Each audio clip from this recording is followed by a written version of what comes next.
Wile E. Coyote. Super genius.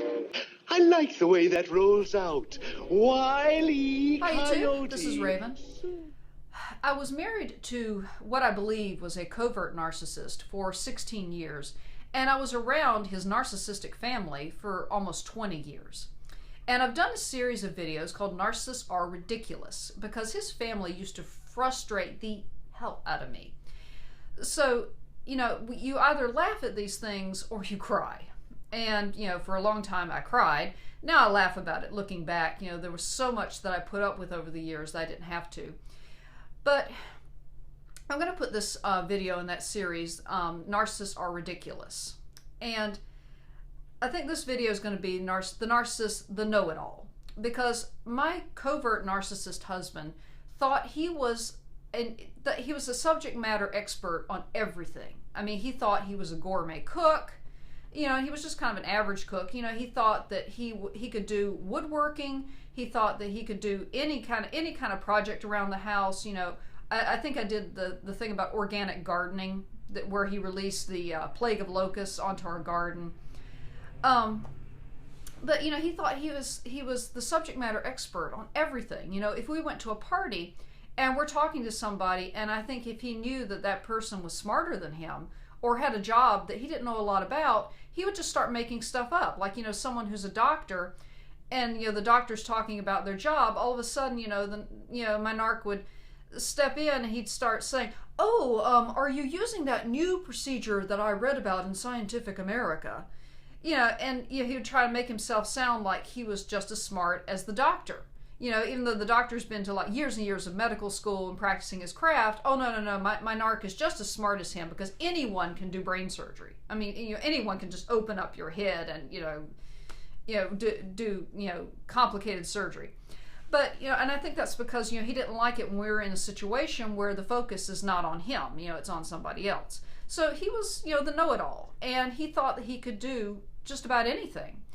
And when he was going through his stage that he thought, that the government was going to collapse, we were going to be under martial law, he was doing all this planning a lot of times where, he would sit down at night and he's planning out, what he was going to put in his bomb shelter.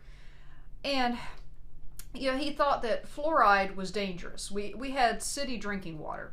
And he thought that fluoride was dangerous, that the government was putting fluoride in our water to dumb us down. So the population is getting dumbed down. So he bought a whole house water filter.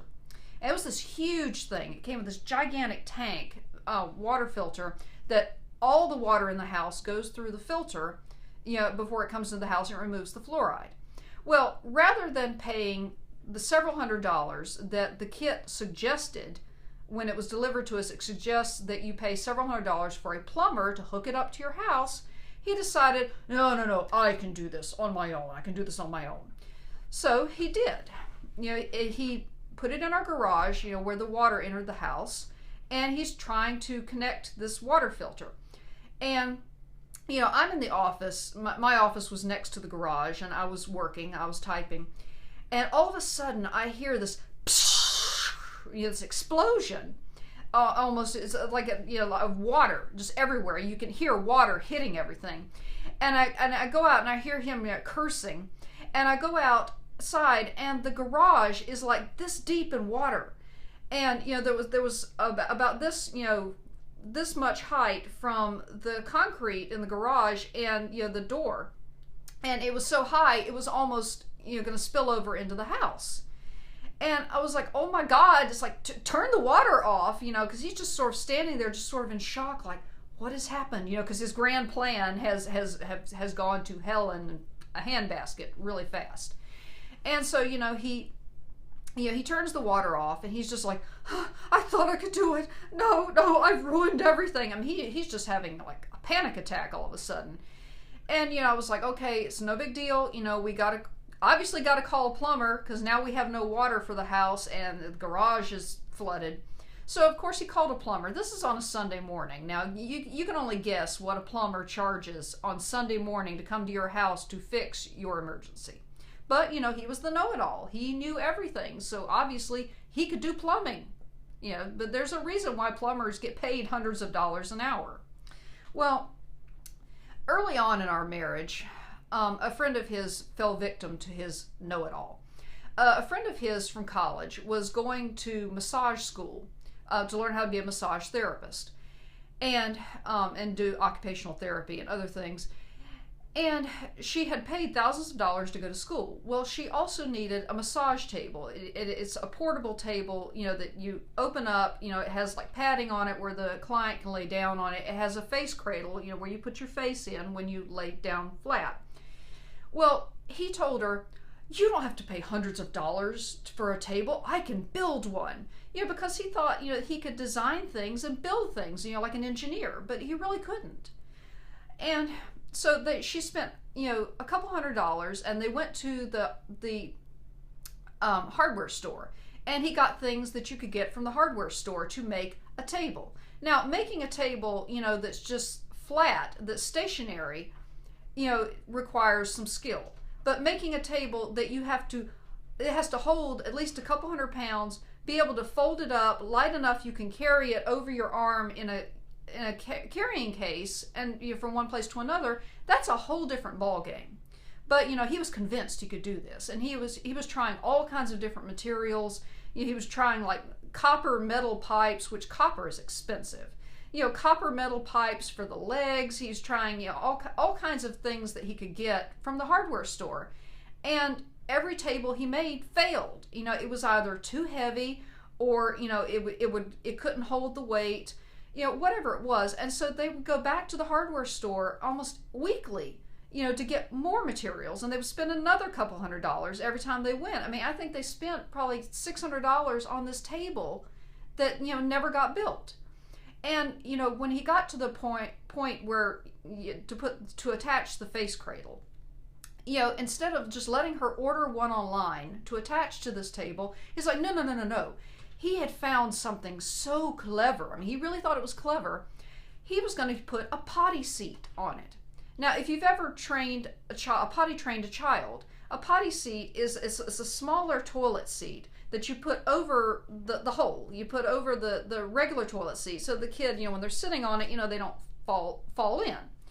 And normally it has like Sesame Street characters, cartoon characters on it, because it's for a kid, and it's. And I remember thinking how unprofessional that would be, if I went somewhere for a massage from this woman, and I go to put my face in the cradle, I'm like, is that Elmo? And then wondering, it's like, did some kid use this? It was like, I'm going to put my face, in a toilet seat for a massage. I'm like, no, I think I'll pass. But, she spent hundreds of dollars, never got the table. She had to go out and spend hundreds of dollars more. But he was enjoying it the entire time. He was talking about how this is so fun, experimenting with new things. I'm like, this is not fun. You're wasting your friend's money. And he didn't care. Because he said, he loved to tinker around in the garage. He even put that on a resume when he was trying to get a better job at work, a higher paying position. He put down on his hobbies on his resume that he liked to tinker around in the garage.